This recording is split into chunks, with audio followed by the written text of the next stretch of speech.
பட்ஜெட்டை பொறுத்த மட்டும் முதல் ஸ்டெப்பை நல்லா எடுத்து வச்சுருக்காங்க. தமிழ்நாட்டினுடைய நிதி நிலையை பொறுத்த மட்டும் இருக்கின்ற சூழ்நிலையிலிருந்து தமிழ்நாட்டுக்காக அவர் கொடுத்த வாக்குறுதிகளில், தேர்தலுக்கு முன்னால் கொடுத்த வாக்குறுதிகளில் மிக முக்கியமாக பெண்கள் சம்பந்தப்பட்ட வாக்குறுதிகளை நிறைவேற்றிருக்காங்க. தாய்மாமன் சீராக இருக்கட்டும் அல்லது அண்ணன் சீராக இருக்கட்டும், ரொம்ப முக்கியமான திட்டங்களை நிறைவேற்ற தொடங்கியிருக்காங்க. ஒரு முதல் தொடக்கம் நல்லா இருக்குன்னு நினைக்கிற பட்சத்தில்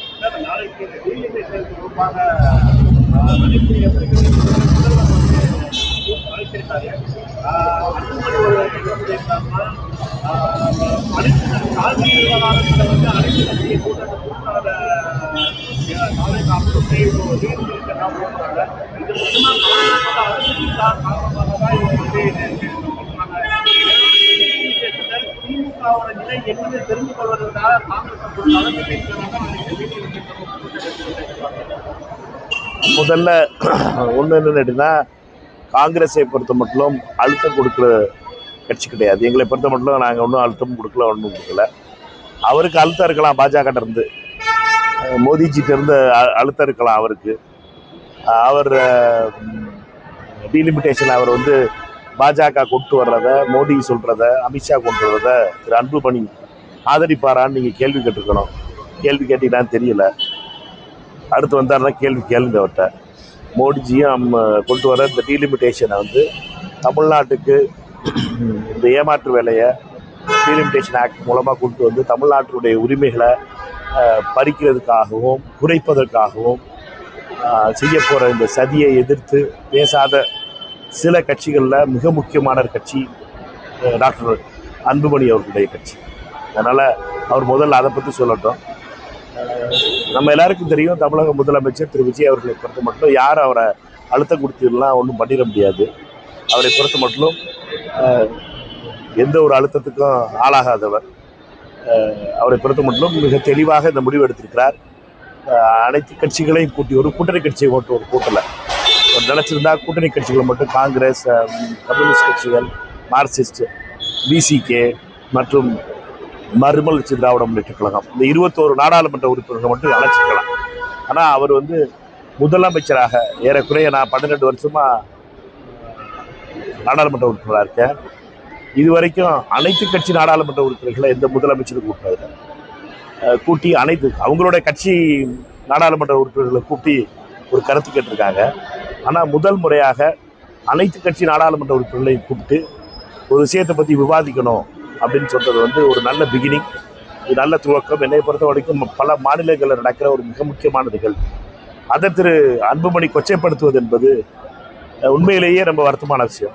அதாவது பல மாநிலங்களில் இது மாதிரி ஒரு நிகழ்வு நடந்துக்கிட்டு இருக்கும்போது தமிழ்நாட்டில் முதல் முறையாக நடக்குது. எனக்கு தெரிஞ்சு 2009 எம்பியாக இருக்கேன். இது வரைக்கும் அனைத்து கட்சி நாடாளுமன்ற உறுப்பினர்களை கூப்பிட்டு இது வரைக்கும் எந்த முதலமைச்சரும் 5வது முதலமைச்சர் நான் பார்க்குறேன், 5வது முதலமைச்சர் யாரும் அனைத்து கட்சி எம்பிக்களை கூட்டம் கொண்டு அது எந்த விஷயத்துக்குங்கிறது வேற.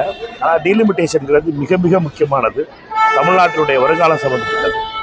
காவிரி பிரச்சனையை பற்றியோ அல்லது மேகதாது பிரச்சனையை பற்றியோ திரு அன்புமணி அவர்களும் அரசியல் பண்ணணுங்கிறதுக்காக ரொம்ப துடிச்சுக்கிட்டு இருக்காரு. அவர் துடிச்ச விதி என்னன்னு அப்படின்னா, தண்ணியை திறந்து விட்டாங்க. தண்ணி வந்துகிட்டு இருக்கு. இப்போ கர்நாடகாவுடைய அரசியல்வாதிகள் எல்லாரும் சேர்ந்து பாஜகவும் டிகே சிவகுமார் மற்ற எல்லாரும் சேர்ந்து என்னன்னா தண்ணி கொடுக்க மாட்டோம்னு சொன்னாங்க. பட் இயற்கை காவிரி தாய் அவங்க அடைச்சி போட முடியாது. அதனால காவிரி தாய் இப்போ திறந்து விட வேண்டிய நிலைமையில் வந்துருச்சு. அதனால தண்ணி வந்துட்டு இந்த நிலையில் திருப்பி அனைத்து கட்சி கூட்டணும் காவிரிக்கு அப்படின்னு சொல்கிறது எனக்கு புரியலை எதுக்குங்கிறத. சட்டமன்றத்தில் அதை பற்றி பேசி அனைத்து கட்சிகளும் விவாதிச்சிட்டாங்க. அதை பற்றி என்ன நிலை எடுக்கணும், எந்த மேகதாதுவாக இருக்கட்டும் அல்லது காவிரி நம்முடைய குறுவைக்கான தண்ணீர் திறந்து விடுறதா இருக்கட்டும், இதில் கர்நாடக அரசு அரசியல் செய்கிறது என்பதை பற்றியும், அதற்காக சட்ட வழியில் என்ன பண்ண இன்னும் முயற்சி செய்யணும் அப்படிங்கிறத பற்றியும் அரசு அதற்கான என்ன செஞ்சுக்கிட்டு இருக்குங்கிறத பற்றியும் நமக்கு உடனடியாக சொல்லிக்கிட்டு இருக்காங்க. அப்படி இருக்கும்போது பிடிச்ச காலுக்கு தான் பிடிச்ச முயலுக்கு 3 காலுங்கிறது மாதிரி மீண்டும் மீண்டும் மீண்டும் அனைத்து கட்சி கூட்டம், காவிரிக்கு அனைத்து கட்சி கூட்டம் காலையில் ஒருத்தர் உட்காந்து பேசிக்கிட்டு இருந்தாரு. இன்னைக்கு சாயந்தரம் ஒருத்தர் வந்து பேசியிருக்காரு உங்கள்கிட்ட. என்னடா இவங்க 2 பேருக்கு என்ன ஆச்சுன்னு தெரியல. சட்டமன்றத்தில் தீர்மானம் போட்டாச்சு காவிரிக்காக. சட்டம் போராட்டம் நடந்துக்கிட்டு இருக்கு. தண்ணி வந்துடுச்சு. இப்போ எதுக்கு அனைத்து கட்சி கூட்டம்? இவர்களுடைய வெறும் ஈகோவுக்காக அனைத்து கட்சி கூட்டம் கூட்டணுமா? வரப்போகிற சட்டம் திங்கட்கிழமை அன்னைக்கு அமித்ஷா மோடியும் ஒரு சட்டத்தை கொண்டு வந்து தமிழ்நாட்டில் இருக்க எம்பிக்கள் எல்லாருக்கும் வேலை இல்லாமல் ஆக்கி ஓரத்தில் உட்கார வச்சு பார்க்குறதுக்கு ஒரு சதி நடந்துக்கிட்டு இருக்கு. அந்த சதியை பற்றி பேச தயாராக இல்லை திரு அன்புமணி ராமதாஸ். பேசிக்கிட்டு இருக்காரு. என்ன போட்டால் வந்த தண்ணியை விட்ட தண்ணியை நான் அதை பற்றி அனத்துக்கு வச்சு போட்டால் தண்ணி திறந்து விட்டுருப்பாங்களா? தண்ணியை திறந்து விட்டாங்களே. என்ன மேகதாது அணைக்கு தானே கோர்ட்டுக்கு போயிருக்கோம்.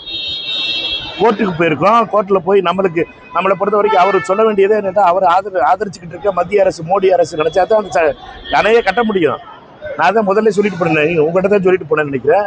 அவர் மேகதாது கட்டலைன்னா மோடிஜியை பார்த்து எல்லா எம்பிக்களும் பார்த்துக்கிட்டு இருக்காங்க. தமிழ்நாட்டில் சில எம்பிக்கள்லாம் போய் மோடிஜிட்ட டயம் கேட்டுக்கிட்டு இருக்காங்க. அவங்ககிட்ட போய் பார்த்து நீங்கள் மேகதாது கட்ட அனுமதி கொடுத்தீங்கன்னா அவங்க அரசாங்கத்தை விட்டு நான் ஆதரவு விளையிடுவேன் அப்படின்னு சொல்லி அன்புமணி ராமதாஸ் சொல்லிட்டு வந்துருக்கலாமே. 4 நாள் அப்போ அவர் டெல்லியில் இருந்தார். ஏன் அதை பண்ணாமல் இருக்காரு? ஏன் இங்கே வந்தவொடனே மட்டும் அரசியல் தேவையில்லாத அரசியல் பண்ணணும்? காவிரியை வச்சு அரசியல் பண்ணணும், மேகதாதை வச்சு அரசியல் பண்ணுங்கிறத விட்டுட்டு நம்ம எல்லாரும் சேர்ந்து தமிழ்நாட்டுக்கு நல்லது பண்ணணும்னு நினைக்கிற முதலமைச்சரோட ஆதரவு கொடுக்கணுங்கிறது என்னுடைய கருத்து.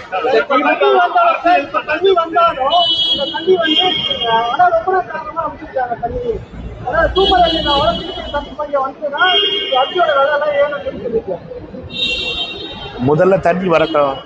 நம்ம பொறுத்த மட்டும் சம்பாவுக்கு குருவைக்கு தண்ணி வரல, தண்ணி திறந்து விடலை, இந்த அரசியல் பேசிக்கிட்டு இருக்குதான். அவர்களை பொறுத்த மட்டும் அவர்கள் அரசியல் செஞ்சுட்டு ஒவ்வொரு ஆளும் அரசியல் செய்கிறது தான் குருவை போச்சு. இப்போ சம்பாவுக்காவது தண்ணியை கரெக்டான நேரத்தில் திறந்து விடுவோம். தமிழ்நாட்டில் நல்லா மழை பெய்யணும், கரெக்டான நேரத்தில் மழை பெய்யணும், சாமியை கும்பிடுவோம். மழை பெய்ஞ்சு கரெக்டான நம்மளுடைய விவசாயிகளுக்கு நஷ்டம் வராமல் இருக்கணும்னு பார்க்கட்டும். அவர் பாட்டுக்கு செல்ஃபி வீடியோ போடுறது அவருக்கு வேலையாக இருக்குது.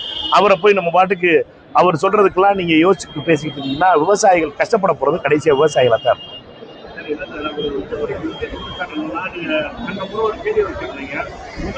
அடிக்கடி பார்த்த அன்புமணி அவர்கிட்ட கோரிக்கை வச்சிருக்கலாமே, விஜய் அதோட என்ன பதில் சொல்றாருன்னா, நான் அவரை பார்க்கும்போது ஒவ்வொரு முறையும் பேசுறேன். ஆனா தமிழக மக்கள் ராகுல் காந்தி இந்த மண் பிரச்சனை, அதாவது மேகதாது பற்றி வாய்ப்பு திறக்காம வெறும் 8 பேருக்கு வந்து மண் விஷயங்கள் பேசிட்டு போறாரு. இதை குறித்து அவர் பதில் சொல்லுவாங்க. நான் திருப்பி சொல்லிட்டேன், இது மேகதாது கட்டக்கூடியது 3 பேரோட பிரச்சனை. ஒன்று மோடிஜி அப்ரூவல் கொடுக்கணும், நம்ம தமிழ்நாடு முதலமைச்சர் திரு விஜய் அவர்களிடம் அரசாங்கம் அப்ரூவல் கேட்கணும், உங்களுடைய ஒத்துழைப்பு இருக்கான்னு. DK சிவகுமார் அதை கட்டணும். 3 பேரோட சம்பந்தம். இதில் 2 பேர்கிட்ட போய் சொல்ல வேண்டிய பொறுப்பு மோடி அவர்கிட்ட அன்புமணிக்கு இருக்குது. அன்புமணி அவர்களை பொறுத்த மட்டும் மோடிஜிட்ட போய் நீங்கள் கணையை கட்டக்கூடாதுன்னு சொல்லுவாரா? நான் கேட்குற கேள்வி அதுதான். அதை செய்ய மாட்டாரு. திருப்பி பார்த்தீங்கன்னா ராகுல் காந்தி, பிரகாஷ் காரத், மற்ற உத்தவ் டாக்கரே, மம்தா பானர்ஜி, புது தலைவர்களை கூட்டிகிட்டு வர்றதுல பிரச்சனை இல்லை. யார்கிட்ட அதிகாரம் இருக்கோ அவங்ககிட்ட கொடுக்குறது தான் ரொம்ப முக்கியம். பிரதமர், கர்நாடக முதலமைச்சர், தமிழக முதலமைச்சர் 3 பேரோட சம்மந்தப்பட்டது இது. நம்மளை குழப்பி விட்டு அரசியல் செய்கிறவங்களுக்காக மட்டும் நம்ம கேள்வி கேட்க வேணாம். நம்ம பொறுத்த மட்டும் குழப்பி விடுறதுக்காகவே அவர் பேசிக்கிட்டு இருக்காரு. இப்போதைக்கு இருக்க பிரச்சனை டீலிமிட்டேஷன். நமக்கு தண்ணி வந்துருச்சு. காவிரியில் தண்ணியை திறந்து விட்டாங்க. அது யாருக்கு தடை? தேவகவுடாவாக இருக்கட்டும், அல்லது எடியூரப்பாவாக இருக்கட்டும், சிவகுமாராக இருக்கட்டும், எல்லாரும் தண்ணி திறந்து விட மாட்டோம்னு வசனம் பேசிக்கிட்டு இருந்தவங்கள்ட்ட முகத்தில் அடிக்கிறாப்புல மழை பெஞ்சு தண்ணியை திறந்து விட வச்சு சட்டம் திறந்துட்டாங்க. தண்ணி வந்துருச்சு சாமி, தண்ணி வந்துகிட்டு இருக்கு. நீங்க என்னன்னா தர வேண்டிய தண்ணின்னு மெட்ராஸ்ல இருந்து பேசிக்கிட்டு இருக்கோம். நீங்க போய் கேமராவை தூக்கிட்டு போய் வர வேண்டிய தண்ணி வந்துகிட்டு இருக்கான்னு மட்டும் பாருங்க. நீங்க வர வேண்டிய தண்ணி வந்துகிட்டு வர ஆரம்பிச்சிருச்சு.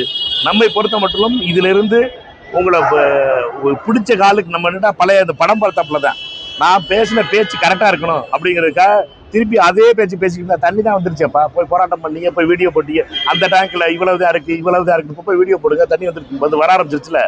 ஏன் இந்த இது இப்போ செல்ஃபி வீடியோ போட்டுக்கிட்டு இருந்தாருல ஒருத்தர் போய் போராட்டம் பண்ண போனார்ல.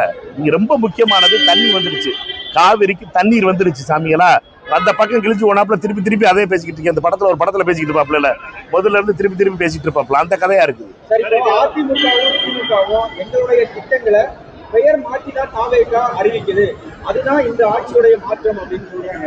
இது உங்களுடைய கருத்து என்ன சார்? அந்த பட்ஜெட்ல அலோட் பண்ணா இருக்கட்டும், திட்டங்களுடைய பெயர் மாற்றமா இருக்கட்டும், நீங்க எப்படி பாக்குறீங்க? குறிப்பா இந்த திமுக ஆட்சியில கரண்ட் விலை அதிகமா இருக்குன்னு தான் சொல்லியிருக்கோம். ஆனா தற்போது இப்ப கரண்டோட பில்லோட அதிகமான விலை மிக அவதியா பண்ணியிருக்காங்க. இது ரொம்ப ரெண்டு விஷயத்தை பற்றி பேசிக்கிட்டு இருக்கீங்க. ஒன்று மின்சார எலக்ட்ரிசிட்டி சார்ஜஸ் கூடி இருக்குங்கிறத அதை கவனம் செலுத்தணும். ஏன்னாட்டுனா இதனுடைய இதில் இம்பேக்ட் வந்து ரொம்ப பெருசாக இருக்க போகுது. ஏன்னாட்டுனா எல்லாருக்குமே எலக்ட்ரிசிட்டி சார்ஜஸ் கூட வருதுங்கிற ஒரு பேச்சு தொடர்ந்து வந்துகிட்டு இருக்கு. இதை வந்து மின்சாரத்துறை அமைச்சர் திரு நிர்மல்குமார் அதை பற்றி கவனம் செலுத்துவார் நம்புகிறேன். ரெண்டாவது நீங்கள் சொன்னதுட்டா பேர் மாற்றிட்டாங்க. எதுக்கு பேர் மாற்றிட்டாங்கன்னு முதல்ல கேளுங்க. இல்லைன்னா இப்போ ஒரு நல்ல திட்டம் நடந்துக்கிட்டு இருக்கும்போது அந்த திட்டத்தை நடத்திக்கிட்டு இருக்காங்க, நிறுத்திட்டா தான் நீங்கள் சொல்லுவீங்க என்னட்டா நிறுத்திட்டாங்கன்னு. இப்போ வந்துட்டு பேரை மாற்றிட்டீங்கன்னா திட்டம் நடந்துக்கிட்டு இருக்குல்ல. மக்களை பொறுத்த வரைக்கும் நீங்கள் வந்து பெரிய பேர் வச்சுருக்கிறதுலாம் மக்களுக்கு ஞாபகம் கிடையாது. நாங்களும் தான் மகாத்மா காந்தி 100 தேசிய ஊரக வேலை வாய்ப்பு திட்டம் சொல்லிக்கிட்டு இருந்தோம். மக்கள் சாதாரணமாக 100 நாள் வேலைம்பாங்கன்னா கம்மா வேலைனாங்க.